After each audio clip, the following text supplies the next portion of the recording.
Hör ni mig? I dessa tider finns det flera viktiga frågor vi bör ställa oss. Hur kan du och jag och våra vänner och våra barn lita på att det vi ser på tv och hör på radio är sant? Och hur vet vi att våra åsikter är våra egna? Hur kan vi vara säkra på att de svaga rösterna kommer till tals istället för att skrämmas till tystnad? Jag kan tala om hur. Det finns en människa vi kan tacka för allt detta.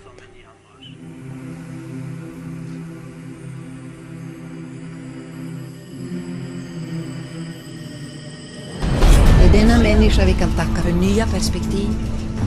Det är denna människa vi kan tacka för att vi har en valmöjlighet. Det är denna människa som ger oss ett alternativ till likriktning och kortsiktighet. Det är denna människa vi kan tacka för att en vanlig dag kan bli en stor dag. En dag då vi reser oss ur tv-soffan och säger: jag har ändrat uppfattning. Det finns bara ett ord som ger denna människa rättvisa. Hjälp.